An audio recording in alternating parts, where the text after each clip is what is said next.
Welcome. It's good to see you all on here with us. So my name is Rabbi Elisha Gechter, and I have the privilege of serving as the Senior Director of Community Engagement at Harvard Hillel.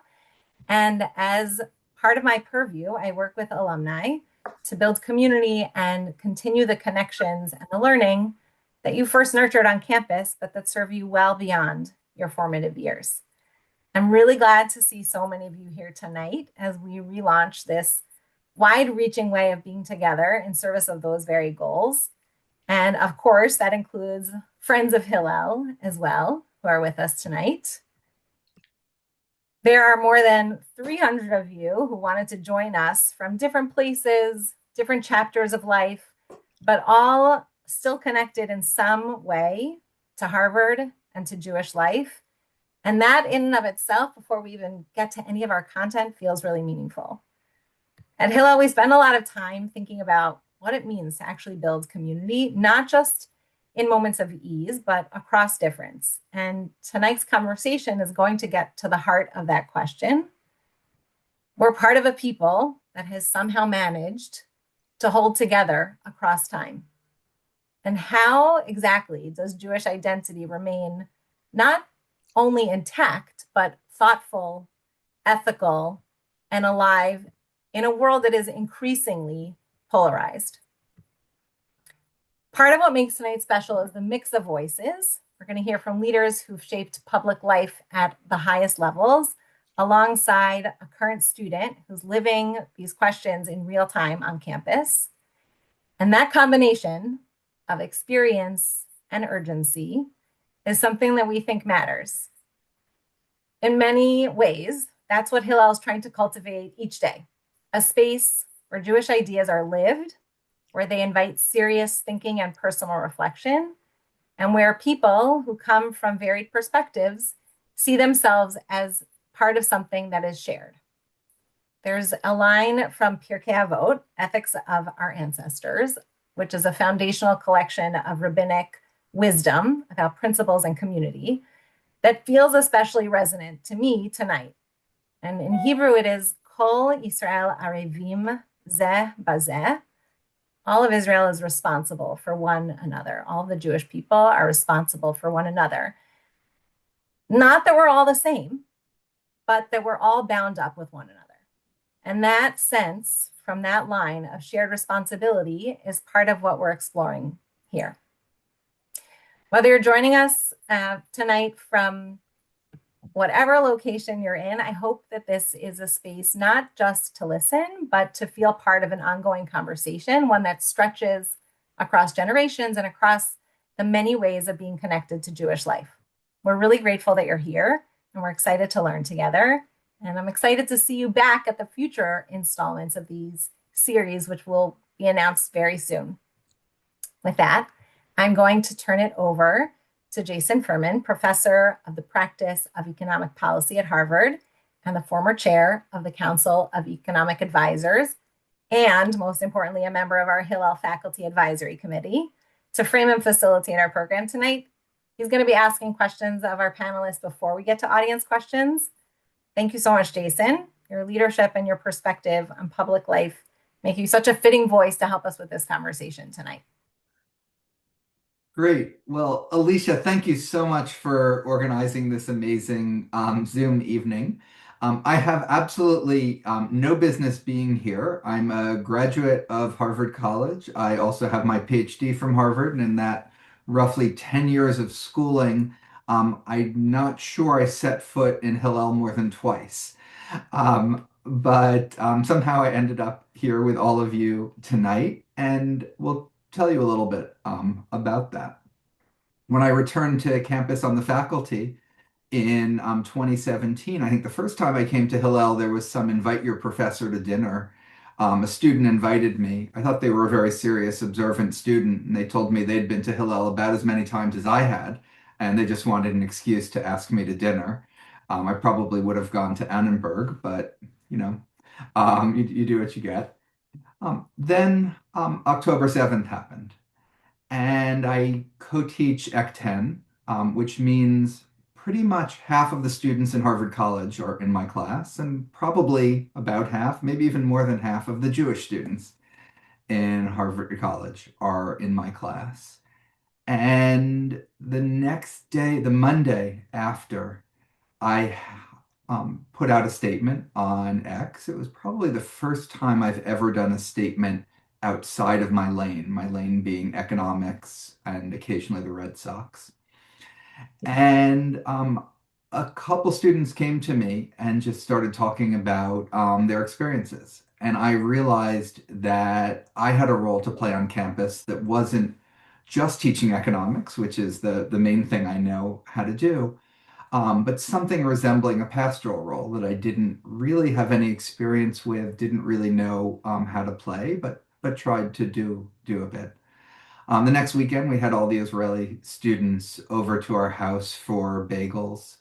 One of them had an awful lot to drink because he had a flight to Israel that was leaving at midnight. His unit had been called up.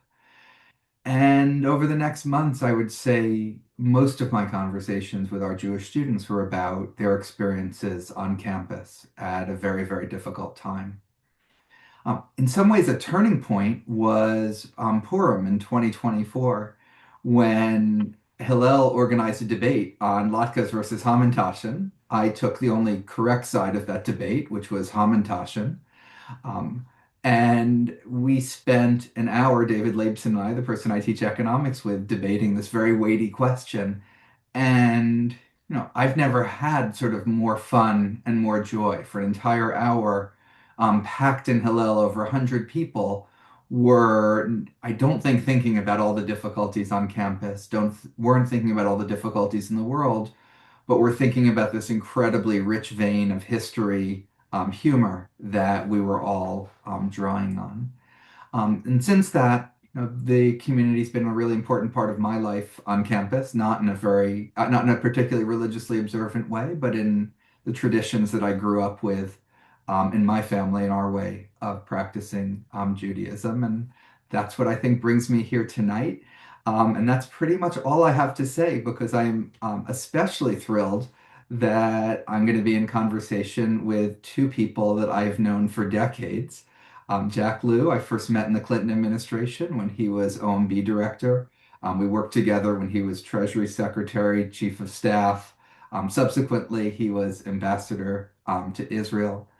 And Sarah Hurwitz, I've only known for about 20 years and worked with her as well. She's the author of two fantastic books, and I've been listening to her over and over again on podcasts in the last couple of months, and just I have been so impressed. So can't wait to hear what she shares with all of us. So. Um, why don't we just start with you, Jack? I told you a little bit about what brought me here to this Zoom tonight, my Jewish journey. Do you want to do at least the abbreviated version of yours? Well, thanks, Jason, and thank you, Elisha, for organizing. I grew up in New York and grew up in a conservative synagogue. When I got to college, was just really beginning to figure out which path I wanted to take. I must confess that the conservative synagogue I grew up at it had instilled strong values, but it was not something that could keep my interest or show me the way towards a community that I wanted to spend my life in. Um, I was kind of looking for places where I fit in when I was in college, and I realized I didn't define myself by being one kind of a Jew or another. Harvard Hillel then wasn't what it is today. You went to the Orthodox Minyan at 1 Bryant Street, and that was one group of people. You went to the prayer and study service at Phillips Brooks' house with Rabbi Gold. It was very different. Um, but what I realized was that people found their own communities. And for me, it was a journey after college, finding a community that I ended up making some of the closest friends that I have to this day. When Ruth and I were in Israel for a year, we realized that we were walking distance from the close friends that we had, formed a group with when we were new graduates of college living in Washington. And almost, well, just about 50 years later, we still feel like family. And to me, the journey through Harvard did not answer the question of where I fit in, but it did give me different snapshots of places that you could belong. And Jack, before I get to Sarah, just, we work together. We're around the economic policy table, a lot of Jewish people, maybe more than we should be talking about. Um, you, though, would leave on Friday afternoon when you could. You wouldn't come in on Saturday unless it was an emergency. Do you want to tell us how you balance just your own religious observance in a way that no one else around the table really needed to worry and think about in the ways that you had to? I was tremendously lucky and grateful to work for multiple presidents who deeply respected people observing their own tradition. It didn't matter if it was their tradition. And I was, as you know, Jason, when I had to be around on a Saturday on the occasions I did, if the government was going to shut down and the negotiation was in my head to have people not kind of fall into an abyss on with lost benefits, I was there. But to my mind, it was not taking for granted that people adapting to that was a right just because we all have a right to pursue our own religion. I was inconveniencing people and I was grateful. And I made it my business to be around, whether it was the Friday after Thanksgiving or between Christmas and New Year's. Usually I didn't have to do very much, but I always said if there's anything that comes up at those times, it's my turn. And when I talk to young people today, happily, people don't ask the question, can I find a place at the highest levels of government? And frankly, partially one of the reasons I talk about it is people tell me my story made a difference in terms of what they saw as their own options in life. But I always tell them, don't take it for granted. This is a great country, and there are great people who give you the opportunity to do this. And even though it's your right, you have to be grateful for it. And do you think, and Sarah, you're next, so be ready. And Jack, do you think that there's any way in which Jewish values and ways of thinking informed your public service? I mean, it's not something I ever heard you talk about. So I was always careful not to talk about it, to the extent that there are kind of core universal values. Of course, it affected my thinking. Everyone comes with the kind of mixture of experience and values that they have.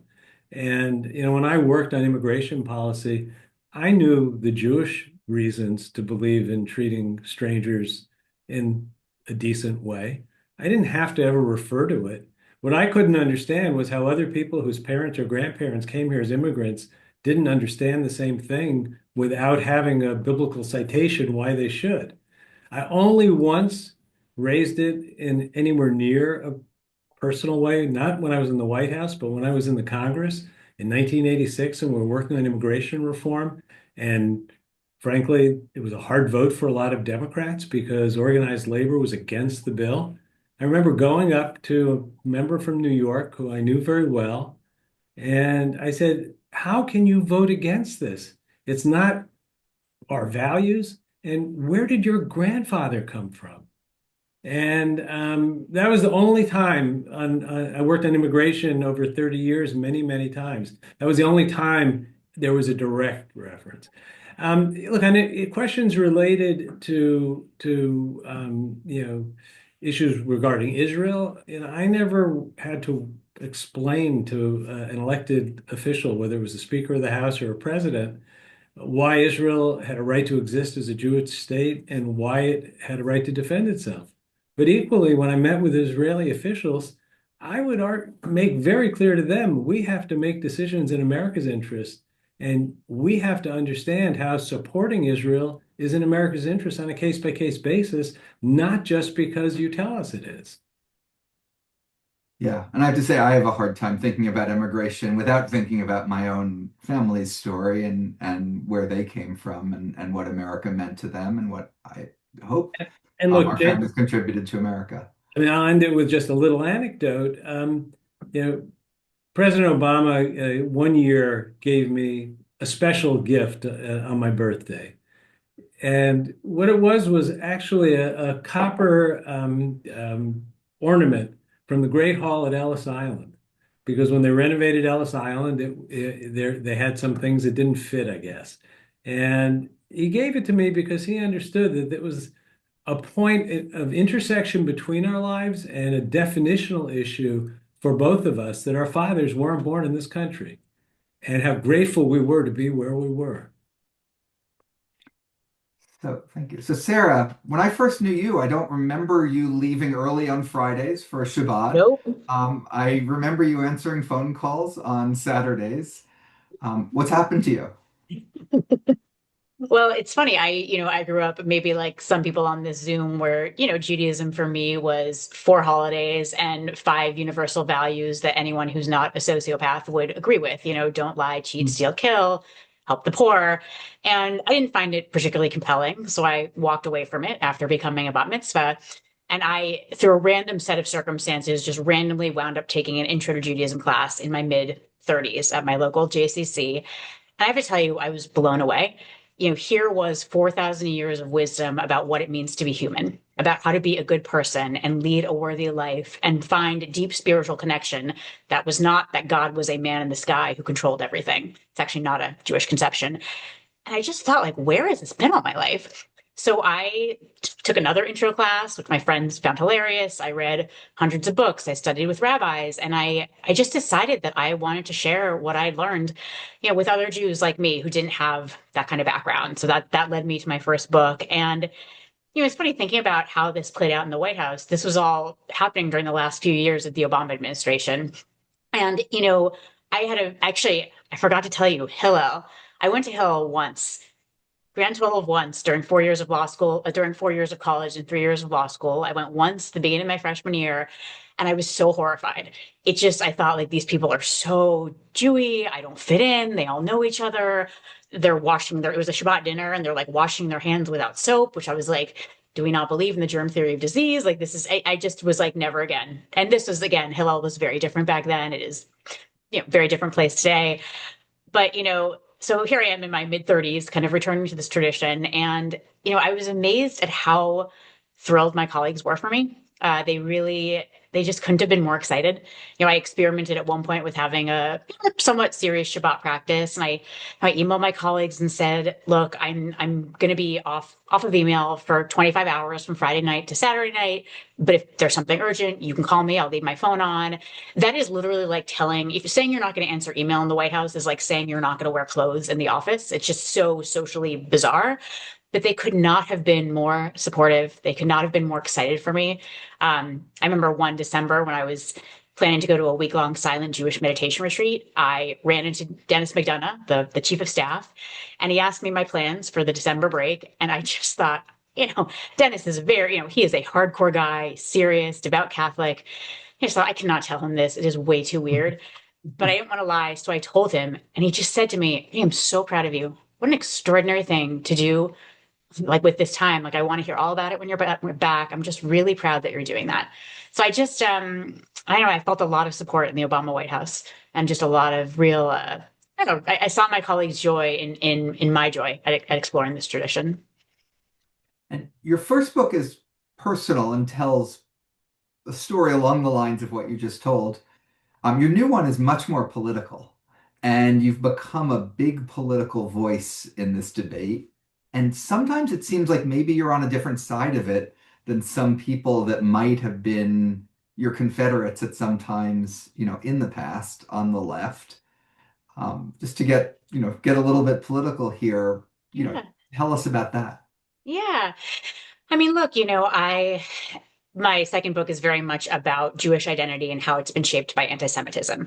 And, it takes a pretty hard look at history and at the ways that myths about Jewish power, depravity, and conspiracy has very much kind of shaped how the Western world thinks about Jews, how Jews think about ourselves. And yeah, I'm a Zionist. I believe Israel has the right to exist as a democratic and Jewish state. I'm unapologetic about that. I'm unashamed about that. And, I do have some disagreements with my colleagues, former colleagues about Israel, and that's okay, right? People can disagree about these things. I'm not interested in backing down or changing what I think. But, to me, it's very important to explain my view very clearly because when people say Zionist, that word has sort of been hijacked, unfortunately. I mean that I think that Israel has a right to exist as a Jewish and democratic state, that Jews have a right to safety and security in a state of their own, just like Latvians have in Latvia and Japanese people have in Japan. And like I hope, if the circumstances are correct, Palestinians will have in Palestine. And I believe this because I know the counterfactual 2,000 years of Jewish history when we had no state, and the result was millions of dead Jews. And I also know that since 1948, as Jews were brutally persecuted in the Arab world and in Russia and in Ethiopia and elsewhere, hundreds of thousands of them were not murdered. They went to Israel. But, I'm very critical of the current Israeli government, not a fan, just like I'm very critical of the current American president, not a fan.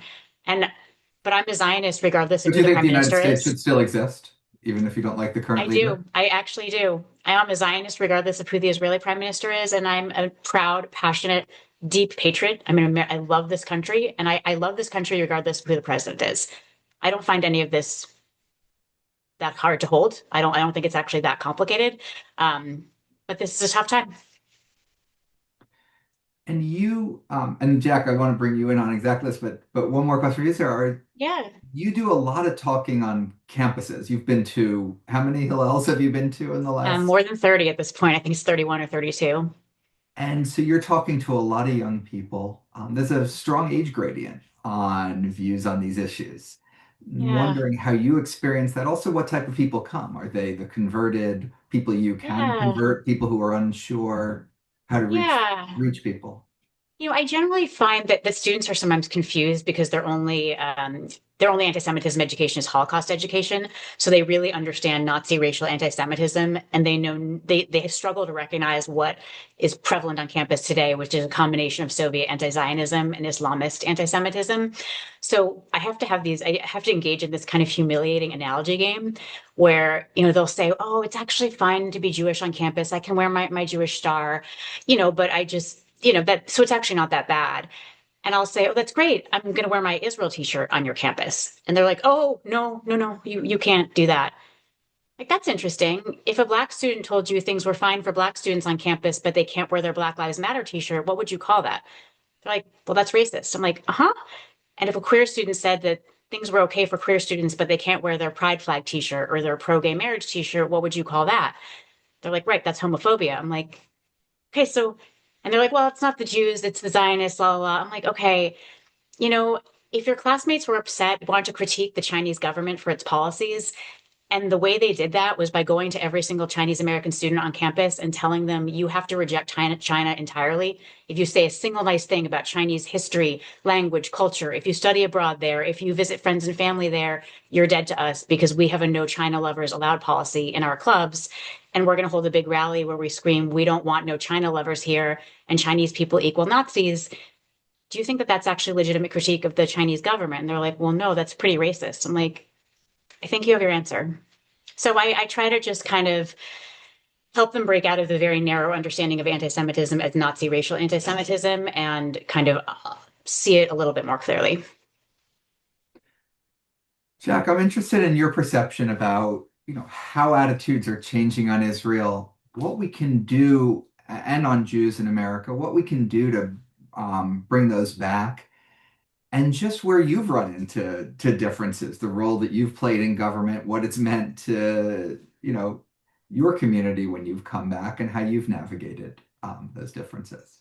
Look, I would build on a point Sarah made, except to expand on it, that the lack of knowledge of history is shocking. It's not just on not knowing the difference between Nazi anti-Semitism and the broad history of anti-Semitism.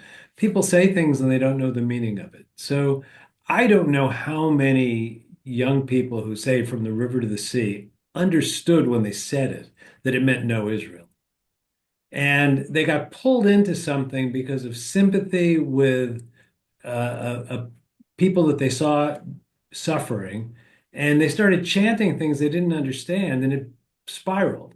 I think there was a core problem that spiraled out of control, and frankly, we all were guilty of not seeing it clearly enough before, because the core problem was it was on the margin before October 7th, but it was there. I actually think there's a lot of progress being made. I don't see people on the campus that I'm at worrying about having Israeli, you know, flag symbols or other things that show that they support Israel. They may well have the year I was in Israel. I can't speak to, from October 23 until January 2025. But for the year that I've been back, I think there's a lot of work to be done, but there's also a lot of progress. I think the communities that think about Israel are so different. There's a relatively small percentage of our community that strongly identifies, that understands a fair amount. And then there's a huge percentage of it that just doesn't have much of a foundation, couldn't even explain to you the origin story of the state of Israel.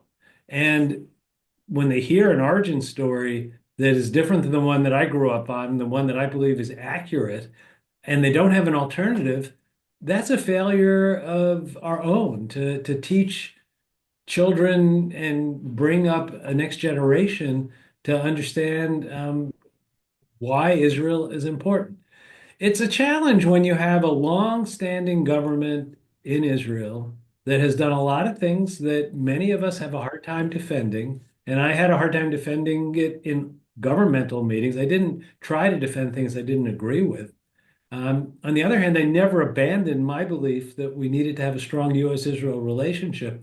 And frankly, I think I strengthened that relationship by helping people there understand that they were at risk of losing support in this country if they didn't take seriously those questions. Whether it has to do with treatments of Palestinians in the West Bank or the humanitarian issues during the war. I think there's a kind of a problem right now that the two communities don't speak to each other.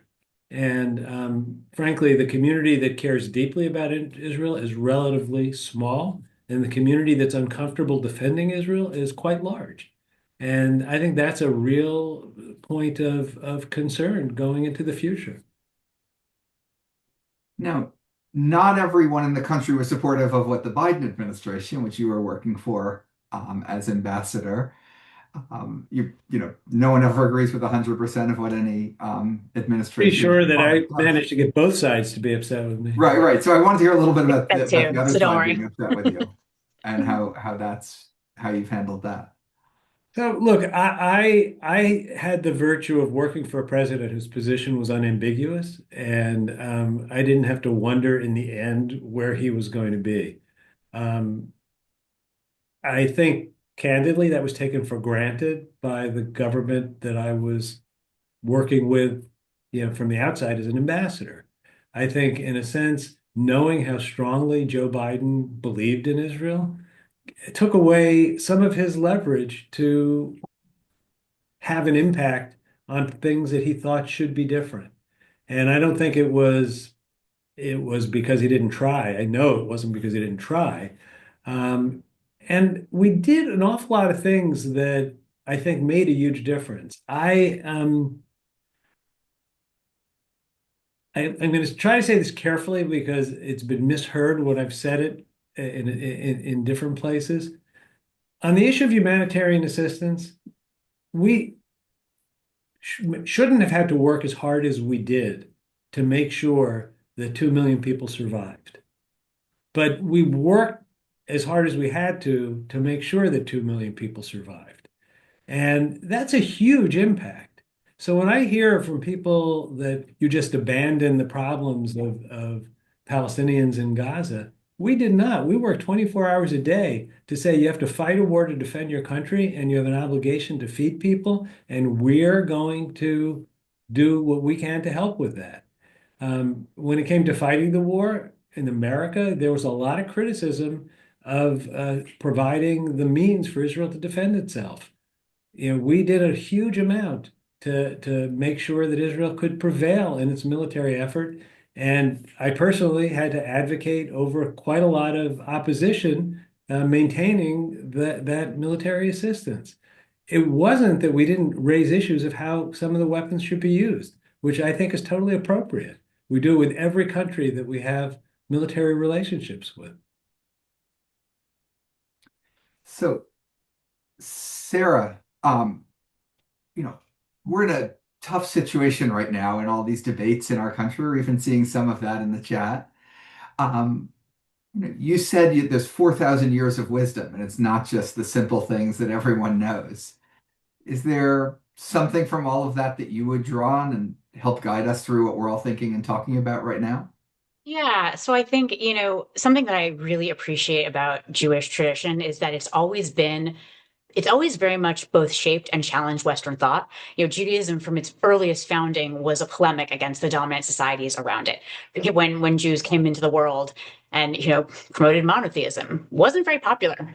Saying that this pharaoh, this emperor is not either God or related to God didn't go well with pharaohs and emperors, right? They really made a lot of people very unhappy. But I think that countercultural wisdom, I think we continue to desperately need that today, especially now. And I'm inspired to share this piece by the chat.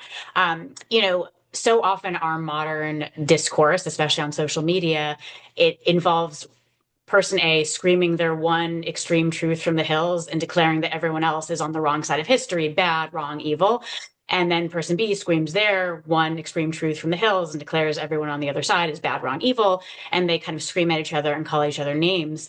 That is not in any way a Jewish way to engage. If you actually study Jewish text, Jewish tradition, Jewish debate, what you find is our ancient rabbis, philosophers, scholars are constantly grappling with multiple competing truths. We are told no fewer than 36 times in the Torah, love the stranger, welcome the stranger. The stranger is the non-Jew, the non-Israelite. We're also told to never forget Amalek, to never forget that there was an enemy tribe that attacked the Israelites, the Amalekites, in a very brutal way at the back of the tribe. So we're told, love the stranger, welcome the stranger, but never forget there are some strangers who want to kill you. Be open-hearted, be compassionate, and don't be naive. We have to hold and wrestle with both of those truths. And too often in the Jewish community, I see people just clinging to one or other of those truths and insisting that everyone else is wrong or bad. I'd also say that there's a particular kind of Jewish moral vision that I think is really lacking right now. There is this idea, this old, very anti-Semitic canard that, Judaism is legalistic and weedy and not loving and has no spirituality. It's just hyper-specific and legalistic. And that's true. It actually is Jewish tradition filled with endless weedy hypotheticals. Our ancient rabbis constantly debating this person in this particular situation with this circumstance at this moment. What do you do? You've loaned someone money, someone who's really financially struggling. You've loaned them money, and 3 weeks later, you happen to see them coming down the street towards you, and you happen to know that actually they're still in a tough financial situation. They really can't afford to pay you back at that moment. What should you do? Really? We're consider. Okay, I guess we're going to go in the specific situation. The answer is you should actually turn around and walk the other way, because if you run into them, you're going to humiliate them. The advice is actually just try not to run into them. You don't need that awkward situation. And you could say that that's really legalistic and weedy and hyper specific, or you can understand that what Jewish law is trying to do is to inculcate an exquisite sensitivity to the needs and dignity and humanity of every single human being before you, because every single human being is created in the image of God. They are an entire world. It is like going to the eye doctor where they click that vision machine to make your vision finer and finer. Every one of those specific weedy hypotheticals is a click of the vision machine, so you can see the person before you in all of their complexity. And what I see, and unfortunately what I've seen in a lot of college campuses, is the exact opposite. It is, we don't care about any individual human being or their humanity or dignity. We just divide people up into crude, dehumanizing categories. Oppressed or oppressed, powerful, powerless, love these people, hate these people. We click the vision machine backwards until all we can see are two blurry blobs. That's not Jewish. It's really not in any way Jewish. A Jewish way of thinking is to really wrestle with the incredible complexity of every human being, to see them as in the image of God, as an entire world.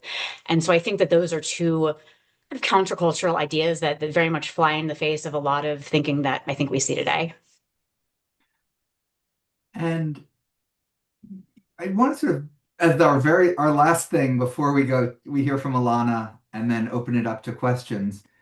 You've talked about Jewish wisdom. Someone in the chat pointed out that Abraham wasn't Jewish. He was an Israelite. What is this people we're talking about? Is this a religious sect? Is this an ethnicity? Is this a Yeah, race? Is this a nation? What is it, and what makes this you is feel connected to it? yeah, And this then is Jack, I'm very going to want to hear the same from you. this is confusing because we Jews precede the categories of race, ethnicity, and religion that you see on a census form today. Those What of do you us who what do are you check on the census form? I probably do religion because it's how we've chosen to make ourselves legible in America. But, the reality is that all of us on this Zoom who are Jewish, we could reject every single aspect of Jewish religion right now, and we're still Jews. So we're not just a religion. We certainly have, we're not just a religion, nor are we a race. I mean, have you seen how diverse Jews are or an ethnicity? Jews are very racially and ethnically diverse. So what are we? We're whatever the Hittites, Ammonites, Edomites are. We are a tribe. We are a peoplehood, a civilization, a family. And, but to try to make ourselves legible, to try to fit in, to try to, get Western Europeans not to kill us many years ago, we decided we were a Protestant style religion, that we were just like everyone else, but went to a different church. And that, it actually didn't really save us in Western Europe. And I think today it's leading to a loss of so much of what is extraordinary about Jewish tradition. We're not just a religion with a few holidays and some basic, universal kind of general values. We're an entire civilization with 4,000 years of wisdom, traditions, rituals, history, very diverse. I mean, wow, the different kinds of Judaism, the different ways to be Jewish across the globe are mind-bogglingly, beautifully, breathtakingly diverse. And so what connects me to this is that this was, the prayers I say today, my grandmother said those, and my great grandmother, and her great grandmother, and her great grandmother. This connects me to Jews throughout time, and it connects me to Jews across the globe today. I can go to any synagogue anywhere in the world, and they are, telling the same story of our people that they're telling in my home synagogue. And I find that incredibly moving. And I find it to be just an incredible honor to be part of this messy, complicated family with all of the mishigas and difficulties of any family.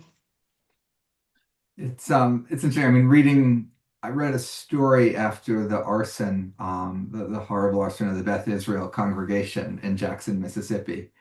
And one of the members of that congregation said, "Oh, the town is terrific.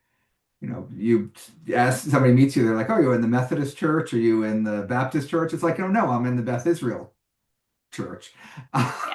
And everyone just treats it like just another denomination of Protestantism and respects and gets along with you on that basis. But that definitely is has its advantages as a way to think, but it's Right. There are perhaps just plenty an of Jews who don't, enormous amount.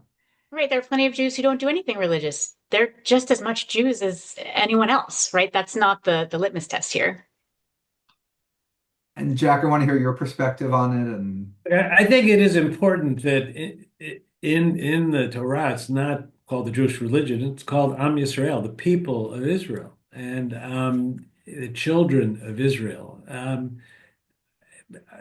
We've sadly learned that if it's in a world where anti-Semitism has existed for a long time, trying to blend in hasn't protected you from anti-Semites because they don't see Jewishness as do you observe or don't you observe. It has to do with your core identity. So the positive take on that is there is 1,000 different ways to be Jewish. And I agree with Sarah. I've traveled to dozens of countries. Sometimes the only place where there are words that I can understand are in a synagogue where I can't talk to people because even if they print it differently, they're the same words. And there is this sense of a strand that connects people around the world across communities. The problem today is, and this is not just in the Jewish community, but in the world where people go to their own little corner and define it as being the thing that is what they are, and they're against the thing that's not in their little corner. We're kind of subdividing the Jewish community. Are you religious? Are you not religious? If you're religious, which brand of religion do you have? Labeling yourself means taking this very small people and shrinking it to just a slice. The richness of Jewish life is connecting all the parts of the community and learning to be a little bit tolerant of people who do things differently than we might, which is sometimes a little threatening, because, it's not comfortable when people do things who think they're like you, do things differently than you.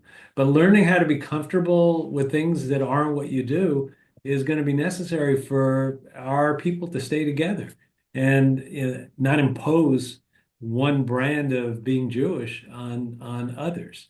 Um, I think that's a big challenge in this world because all the pressures are to compartmentalize into smaller and smaller units of practice and belief, not just Jewish belief, but political belief, cultural belief. Um, our little people has figured out the solution to these kinds of challenges in the past. I'm sure we can figure it out again. Yeah, and I Also, have to say, oh, sorry, I Sarah. was just going to say, there's a definition, something that Amos Oz and his daughter Fania Al-Salzberger presented in their beautiful book, Jews and Words. They say ours is not a bloodline, it's a text line. And I think there's something really lovely about that we're this people that is based on this textual tradition, we have this shared history, this long textual tradition. And, in my mind, I don't care how you practice. There's millions and millions of different ways to be a practicing Jew. It's like the diversity is so beautiful. But we can all come back to this text line, right? It belongs to all of us. It is all of our heritage and birthright. It belongs to all of us. It's something that we share, and that I think as we travel through time and space, it is something that holds us together. Even if we disagree about it, there's an it there that holds us together. Yeah, no, I think I very much agree with that, Sarah, and everything you said, Jack, and it's certainly my experience on campus, just how inclusive people are, how positive some. It feels to me the different ways in which people practice their Judaism. We'll have some students over for the second night of Passover to our house, and they'll mostly be ones that are on the less practicing end of the spectrum, but hopefully we'll have one or two to help guide us through some of the places where we can get lost on our own, and that mixture has, I think, been a beautiful thing. Which I'd like now to bring in Elana, who is class of 2029. I have no idea if she is a good student in college because she has not taken my class yet. I'm told she was an excellent student in high school because she went to my sister-in-law, the high school my sister-in-law runs, the Heschel School in New York. And so, Elana, would love to hear your reflections on what Jack and Sarah have been saying, how it relates to your experiences on campus, your experiences, navigating the world in a world where things do have this very, very strong age gradient to people's views that we can only look at from a distance, but you are living in and day out. Yeah, absolutely. Thank you so much for having me. It's a real privilege. As Professor Furman said, I'm in the class of 2029, so I'm a freshman. I'm originally from New Jersey, but my home at Harvard is Thayer Hall, which, if you remember anything about that, it's right in the middle of the yard, which is a really fun and exciting place to be. Before I start, I want to say two things. The first is I'm a freshman. I've only been on campus for about 6 months, and so what I'm saying and the perspective I'm bringing is new, and also is all, I would say, in an era two solid years after October 7th. And so I just want to offer that as a framing and suggest that I think a lot of what's happened on campus, I've thankfully missed a lot of. The other thing I want to say is that it feels very touching and optimistic and exciting to know that I'm joining such a big community, such a warm and engaged community. I feel very grateful for all of you, for the Jewish community that you've all built for decades, and feel very much like I'm on the shoulders of all of that, at Hillel and at Harvard, and all the life that Jews get to live on campus these days at Harvard. It's very special. So yeah, it was very interesting to hear about all of your experiences at Hillel, the ways they're both similar and different. I was interested in what Jack had said about the different spaces, the different minions at Hillel, and them being in a different place, and about the idea of physical place at Hillel, which feels very important. I think physical place is very important to Jews and makes a lot of sense for Jews. It's very resonant to me.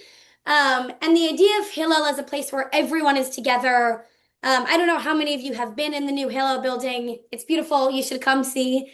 But on Friday nights, there's an energy that feels very communal and engaged.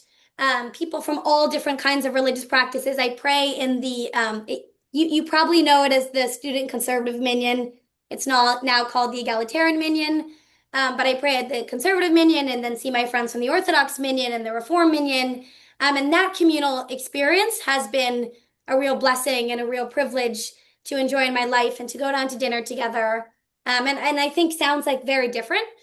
The other thing I would say, as Sarah was reflecting on this question, which actually I've specifically thought about a lot on board and just in my time at Hillel, is how you balance people's needs as observant Jews who want to spend a lot of time in the building, and see that as central, and how you bring in other people. And I'm reflecting on this example that Sarah's talking about people washing their hands on Shabbat dinner, because this is actually something that happens. My less observant friends come to Shabbat dinner, and there's this awkward moment where all of a sudden everyone gets quiet and people are hand washing, and there's no way that they would know.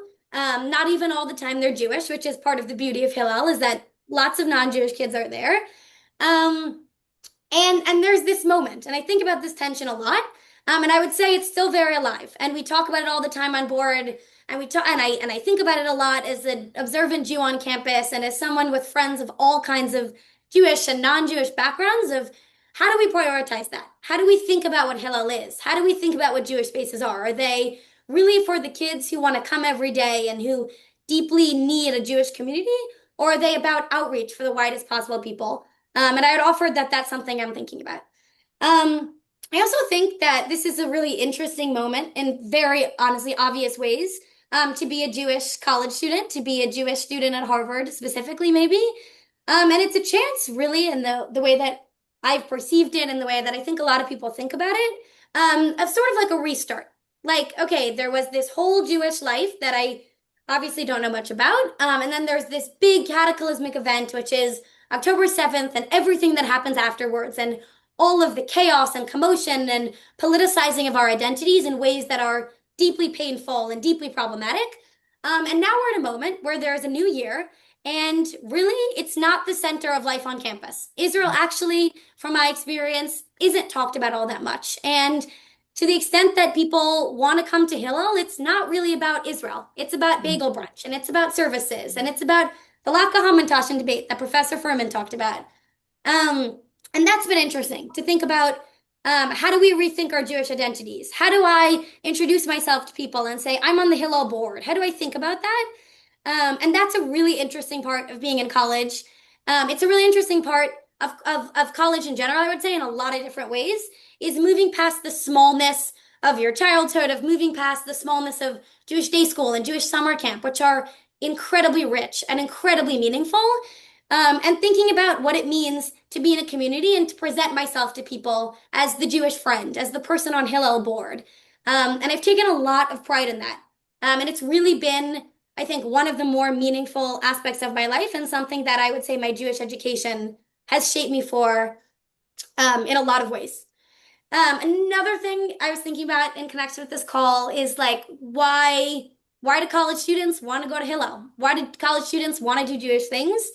And to me, it feels like an opportunity for me, and I think for the other Jewish students, a way for Jewish students to connect with something bigger. If we think about religion generally, or ethnicity generally, or community and family as a way to step into an infinite train of tradition that you can't connect to, That feels like really something very especially important for college students. I live in a dorm with three girls who I met 6 months ago in a communal bathroom. It's a totally different environment.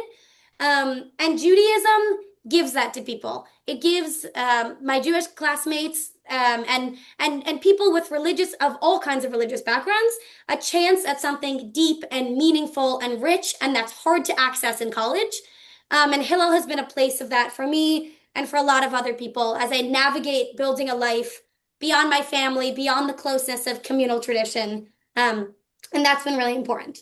Another thing is this is on a totally different scale, but when Jack was talking about the engagement with his colleagues on the question of Shabbat, that really resonates with me. I keep Shabbat and I think a lot about these questions and have really received a lot of grace and feel incredibly grateful for the ways that people interact with Judaism and interact with Jewish practice. I think I've taught like 50 new freshmen what Shabbat is. It's taken months to explain it, but that's been a really exciting part of this year. And then I would say, I guess, on the question of Israel, which is maybe something people are interested in hearing. Again, I'm a freshman. I hear things that I have never, by the way, heard a first-year Harvard student who was like modest and qualified anything. They always think they know everything, and then over time they realize maybe they don't. So, congratulations on your wisdom. Thank you. Sorry, but go on. Yeah, all I was gonna say is, from my experience, college, and I would really say Harvard in particular, is a place of incredible diversity and incredible multiculturalism. And that's just like part of what this feels like is bringing my identity to the table and like sharing it with the people around me who are really different than me or not that different from me. And it hasn't really been a defining part of my life. And I don't think that my Judaism feels defined around it. And it feels very central to my identity to be, proudly in support of Israel and do events on campus that commit me to that and that help me, connect to the like incredible, powerful community building force that is our commitment to the state of Israel. And that feels important, but it doesn't feel central in the way that I have to talk about Judaism to other people. I can have a Jewish identity and a Jewish experience that people are fascinated by and excited by and want to come to Hillel and want to know about what's going on with me and where am I on Friday nights. But that's not, I don't have to explain myself on those terms. And then I guess I would just end on a personal note, which is just to say that having Hillel and having rich Jewish spaces and Jewish life at Harvard, which by the way, it's amazing. Jewish life at Harvard right now, in my opinion, is really special, is a real blessing and is something that I feel tremendously, tremendously grateful for and in awe of, and something that I could never have imagined would be so meaningful and like personally saving. And I'm really grateful for the people that I've met at Hillel and the people that I've brought into Hillel and the ways that my identity feels nurtured and I can explain my identity in all those ways feel very personally fulfilling to me. That is wonderful to hear. So we now have a bit of time for questions. So people should raise their virtual hands and I will call on you. Or Elisha, do you have a plan for that? Or Yeah, I'm happy to call on people as I see some hands. I did put a note into the chat at some point. Not sure if everybody got to read it. Just that we did decide to keep the chat open and we are doing open questions, even though people submitted questions in advance, really, truly in the spirit of allowing people to feel a sense of community, a sense of learning from each other, maybe a little bit less of what Sarah was saying about being on the hilltop and just shouting an idea, because that's not how we build strong communities, but really asking questions, being curious about each other's experiences. And so similarly, I'll invite you into that kind of space for asking our panelists these kind of questions. One that you're really curious to hear a response to that you think would help as we're building a community of alumni, help add to that. So JM, would you like to start us off with that intention? Thank you. Sarah Hurwitz, I met you in the fall at a book club meeting and told you about my conversion. For you. I remember. It's so nice to see you again. And how pivotal your book was in a sense. And I did choose my Hebrew name, which will be Root. I know that's a little cliche, but it's the one that makes the most sense to me. Not cliched at all. It's beautiful.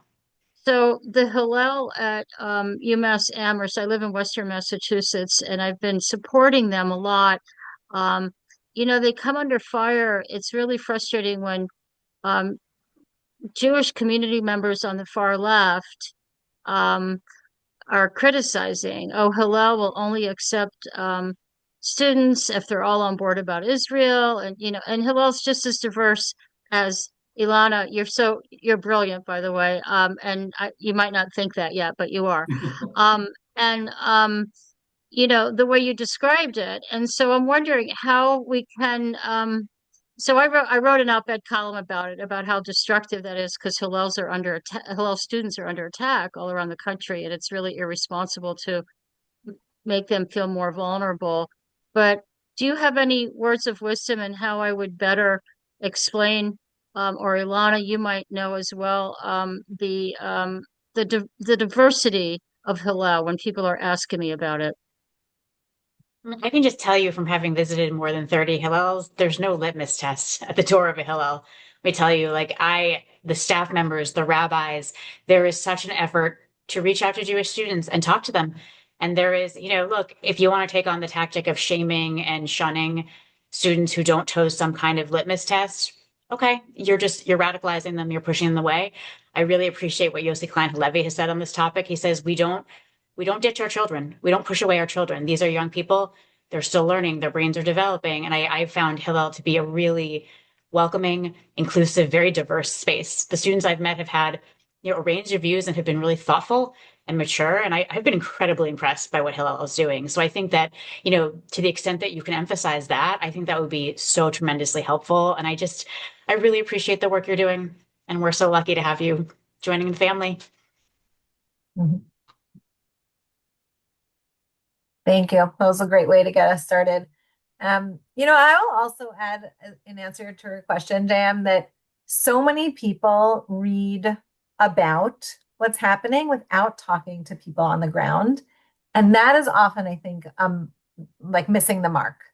And something that we try and be really intentional when alumni do come back onto campus is to have student voices for them to be asking. And not all students have the same experience, like Elana was saying. People come from their own backgrounds and then can have very particular experiences depending on what dorm are they living in, which classes are they taking, who particularly is surrounding them, how are they contributing to that environment.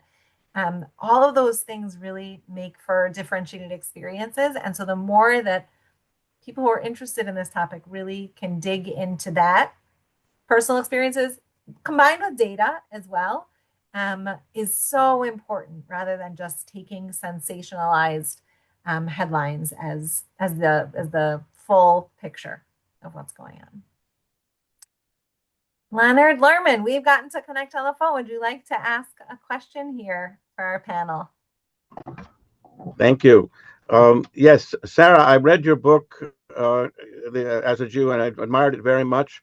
The one thing that I told Rabbi Gechter about that I criticized is you used the word Jew anachronistically. Abraham was not a Jew. The term Jew didn't come into being until the Southern Kingdom survived the exile of the Northern Kingdom. That's Judeans.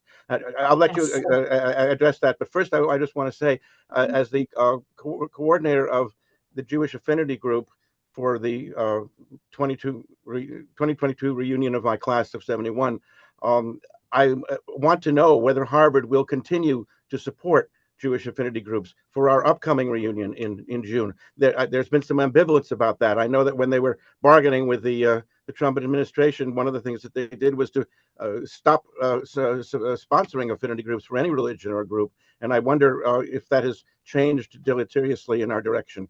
So that's a question for Rabbi Gechter, really, and for Hillel there. My father, by the way, was the secretary of Avuka, the predecessor of Hillel. So he was class of 42. I brought him to his 75th reunion, where he was one of only 10 class members that made it. I said, "Dad, you made the minyan." And then I had to explain to the other 9 members that were there what a minyan was, because back in the day of the class of 42, there was a 15% quota, thanks to President Lowell. Now there is no quota, and yet I'm told that the the 25% of the Jewish of the student body that we had that were Jews in our day has diminished considerably. And I'm working with the HJAA to find out why and whether that can be changed. So, Sarah, would you address the first? It could be So a you whole are other correct. conversation, right? Sarah, did you want to take part of that? I'm also No, happy. Leonard, you're absolutely correct. The nomenclature did change later in history. I could have said he's basically the first member of our tribe, whatever that tribe has taken on different names throughout history. And I could have been a little bit more accurate with that. So that's a totally fair critique. Thank you. Otherwise, I like the book very much. Thank you. Thank you. Leonard, you and I will have an opportunity to talk much more about your question about affinity groups when you come to campus for your reunion. And thank you for being part of the group that is helping to organize that. Right now, affinity groups are not sponsored by Harvard because of some of the pieces that have come out of the court cases, which is a sad byproduct and is actually an opportunity for those of us doing work with Jewish affinities on campus to step in and fill the void at the moment. Hopefully it won't be something that we always have to do. It's valuable for someone to be able to do it. And it's something that we think together with our administrative partners on campus about what will a fullness of support look like in the future down the road. Thank you for your question. Michael, I'd love to go to you, Michael Dorf. Hi. Oops, I think I just froze. Sarah, good to see you again. Jason, good to see you. It's been a very long time since I've seen you, but it's good to see you too. And thank you all, and thank you, especially Elana, for all of your beautiful words. The question I have is both as a member, as a member of the board of directors of the Harvard Law Jewish Affinity Group. So there are some affinity groups still we're relatively new, but we are getting support from Harvard. But we're very worried, and we're worried in particular about this new study that just came out about the number of Jews at Harvard and the sharp decline, especially relative to other schools like Brown, who we don't think of as being really particularly friendly to Jews, and yet they're doing a much better job than Harvard at the numbers. The numbers are now well below what they were in the quota era. So, Elana, this is partly a question for you. I'm also the father of a junior in high school and in the midst of thinking about where is it safe for him to go. And I know that I and a lot of my friends are thinking we should be sending our children to the South because those are safer places, or at least more friendly, less oppositional places for our kids.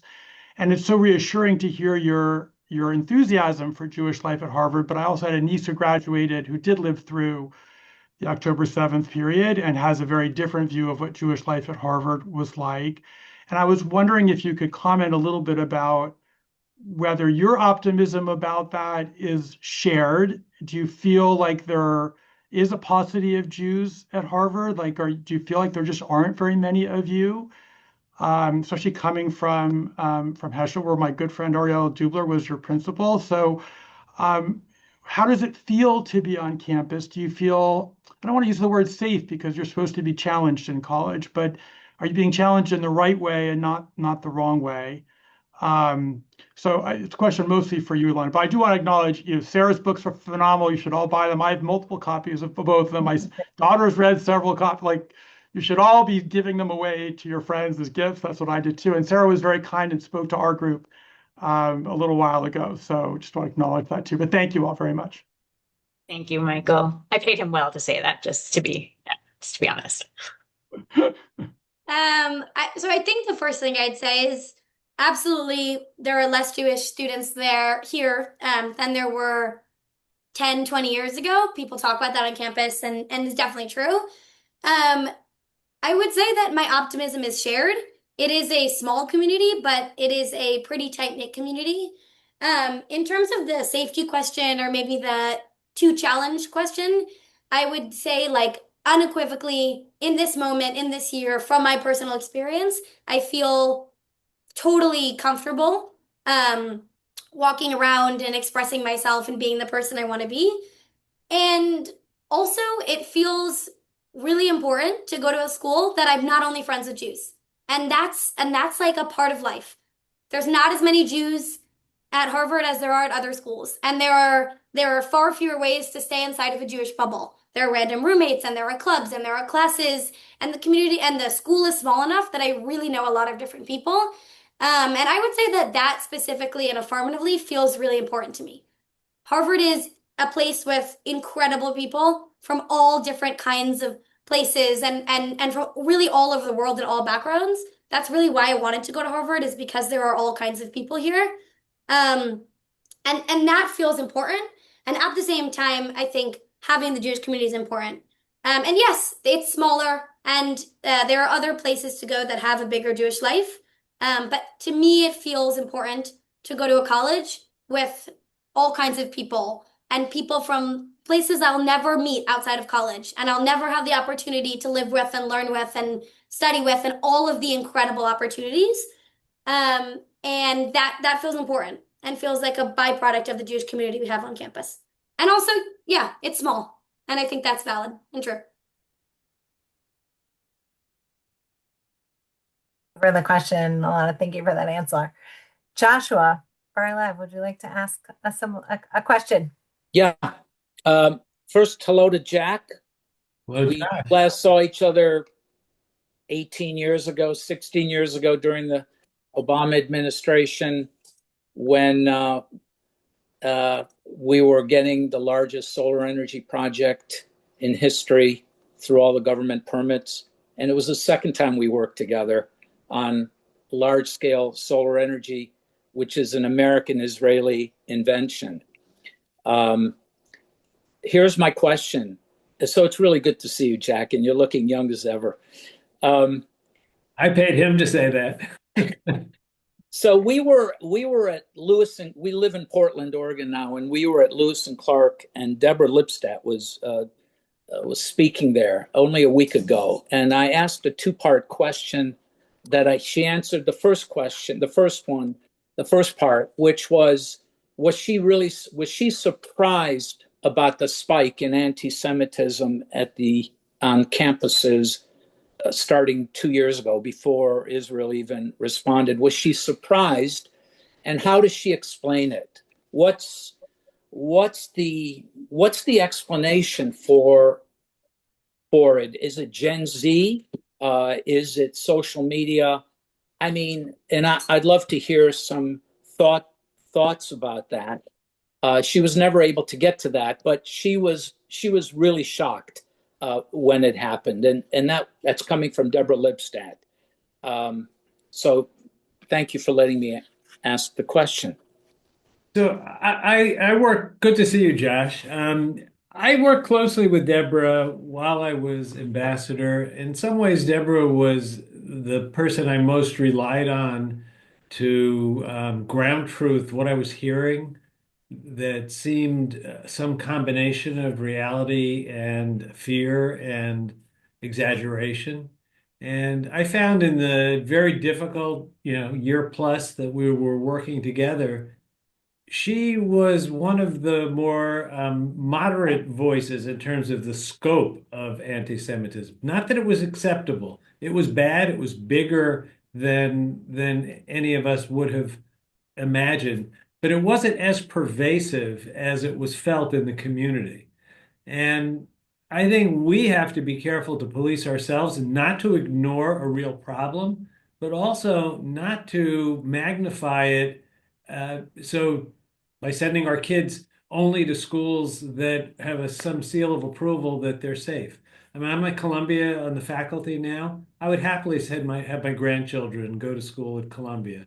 I'll be on the campus at Harvard next week. I rather suspect I'll feel the same way there. That doesn't mean there isn't a problem, but it's not that long ago that these quotas were real. I mean, my father got into law school the year the quota was lifted, and he always said he was there by virtue of them proving that the quota was lifted.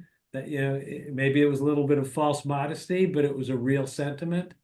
And we shouldn't impose limits on ourselves that shut down the pathways to opportunity that for so many of us have made possible things that just wouldn't have been possible otherwise. So So, in terms of, was I surprised? I came straight from the 90s to college campuses, and I was pretty shocked at how bad it was. I don't know. I mean, there are people who really have studied this. I am not one of them. I could throw out guesses. I don't want to do that because I don't think that's helpful. But I do think, I was just stunned. I'm still kind of stunned that even today, when things are better, again, you can wear your Jewish star. It's okay. No one's going to beat you up or harass you or ostracize you. But I'm still kind of taken aback at how many students are absolutely terrified to mention Israel in any way, any connection to Israel at all, no matter how nuanced, complex, if it is just something that cannot be spoken of. And as long as they closet themselves on Israel, they will be okay, which to me is not okay. To me, I actually think like, of course, they're not being assaulted, they're not being beaten up.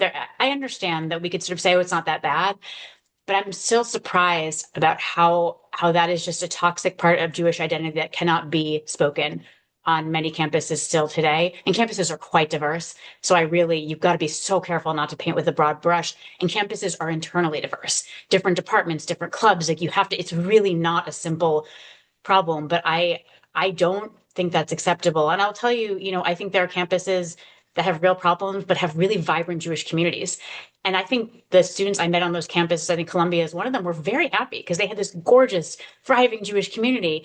And then there are campuses with no anti-Semitism that have, pretty tiny kind of, minimal Jewish communities. And that's good for another kind of student. So I think you have to just understand, you have to look at a campus in a very holistic way. But this idea that as long as you closet yourself on Israel, you will be okay. I'm still stuck on that. I don't think that's acceptable in any way. And again, I have no problem with students being challenged for Israel. For someone saying, hey, I really disagree with what the Israeli government is doing, and I'm bothered that you have this connection. Tell me more. Let's have a real discussion or argument. But I think too often it is, I'm not going to normalize you by talking to you. I'm going to be cold to you. I'm going to ostracize you. I'm not even going to engage with you. That to me is both illiberal and it's unacceptable. And, it doesn't bother me that much that many Jewish students are deciding to vote with their feet and go to places like Vanderbilt and other places that have really worked hard on civil discourse, on, both promoting, Vanderbilt has an A rating from both FIRE and the ADL. I hate these ratings. I disagree with them entirely. I think they're very dangerous. But that's interesting to get an A plus, like an A score from both a free speech organization and a Jewish organization. And I think that if Jewish students decide, that's the kind of education I want, a place where people have open, spirited debates with a lot of challenging, hard ideas, but I'm not going to be shunned or abused for my views. I'm kind of okay with that. I like the free market economy. And I think Jewish students going where they're going to get a really good education, whether it's somewhere like Columbia or like Vanderbilt or like Harvard, I'm kind of okay with that. I actually think the burden is on those of us who are teaching at these schools, who are in administrative roles of the schools, to drive discussion to the point that you're describing. I mean, Yeah. we I think have accomplished making it okay to talk about these issues in public when it might not have been 2 years ago. And it's probably not where it needs to go, but I'm not sure that it's fair to say that, well, I can't speak for all campuses. The campuses that I've seen, I don't think it's fair to say that people feel they're in a closet and they can't say they support Israel. Elana would be a better judge of that than any of us because we can get away with it. The question is, can a freshman get away with it? Yeah, I mean, I can just add that I think Sarah is absolutely right that Israel is an incredibly divisive issue. And frankly, there are definitely times that I don't say something, that people say things that I disagree with. And I also think that's like part of the navigation of identity. And that's part of what it feels like to be in college, is like I have a lot of parts of my identity. And being a really proud, really committed Zionist and really coming from that background feels very important. And so do other kinds of identities and other kinds of ways of engaging. And yes, I think at the same time we do have a reckoning to do about the way we talk about Israel and specifically I think Sarah, what you're saying really actually like really resonates with me of like not saying something and not, kind of like letting things slide or not really saying something. And I think both are true all at once. Yeah. And By and the like way, yeah. And I think, by the way, I think that's okay, right? I think I always tell students, don't beat yourself up. If you're in a situation where you're like, oh, I don't want to step into that, that's not about you. The fact that you feel, if you're going to get ostracized or harassed, like that's not about you, right? It's okay to say, I don't need this. So I really try to tell students, like, there's so many ways to handle this, and you need to do what is reasonable for you. But this is something I hear this at many colleges I visit, unfortunately. It's much better now than it was 2 years ago. That is for sure. I mean, the encampments, the crazy, campuses have deigned to actually enforce their rules, which is very kind of them. But I do think the social cost of some of this stuff is still there. And the fact that it existed for so long and wasn't on the radar means you can't declare victory just because it feels better. So it's like so many things in Jewish thought. It's not just one facet. Right. And I so appreciate what you and Jason are doing as faculty. That matters. So I wholeheartedly, passionately agree. You set the tone. Faculty make a huge difference. So I think having people like the two of you on campus, I cannot tell you how many Jewish students have told me that a faculty member is the reason they're still on campus. Someone like you, and what you're doing is everything. Agreed. We're just past time. And so I'm going to use that sentiment to wrap up and say there is a really effective triangle on this Zoom call between students and faculty and alumni. We will add in the administration as well. Those are the voices that come together to make sure that these learning environments continue to be a place that Jewish students can thrive and where Jewish faculty can also thrive and contribute. And when we work together and we have these kind of questions and we have this kind of curiosity and we don't let go and we keep asking, what is it going to take to make this an even better space? Let's educate ourselves about the improvements that have happened on any campus like Harvard. And those things are readily available on the Presidential Task Force's Anti-Semitism Report website that gets updated every few months by the administration at Harvard. And then say, and what is it? What is the role that alumni and what is the role that faculty and what is the role that students can continue to play? And of course, Hillel sees it as our role to be in that space together with all of you to make the changes, to continue making the changes that do need to happen. And to each make sure that we're nurturing those communities in and of themselves, that we do a lot to nurture the student community, but we also do a lot to nurture the alumni community together with you and to nurture the faculty community. So I really want to say thank you to all of our panelists for being so thoughtful and bringing their breadth of experience and wisdom to this really interesting conversation tonight. Jason, thank you for leading us through the evening as well. I'm excited to have this new format for our alumni conversation. We will have another one in April, details to come shortly. And I know most of you on this call are not necessarily in the Boston area, but for anyone who is, because I know there are some who are, we have a really exciting thing happening on campus next week. And huge Seder plate that is 7.5 feet tall, a piece of public art, is going to be installed in the Smith campus, the Science Center Plaza. Sorry, it's after 9. And it's going to be an opportunity for people to come and have conversation about the multiplicity of Jewish identity. And where are you curious? And how do you want to engage with this piece of art and with the people that the art represents? Because they're representations of 6 individual stories of Jewish identity on our campus. And so I hope for those who are able will stop by. And for everybody, I really want to wish you a happy Passover, a healthy Passover. I hope your Seders are full of the kind of questions that we grappled with tonight, and that allow you an evening of deep Jewish celebration, of wondering, and of connection. Thank you all. Have a good night. Thank you, Rabbi. Thank you. Thank you, Rabbi. This is wonderful. Thank you, Sarah. Thank you, everyone. Sarah and Elana, I'll see you in Act 10 next year, I hope.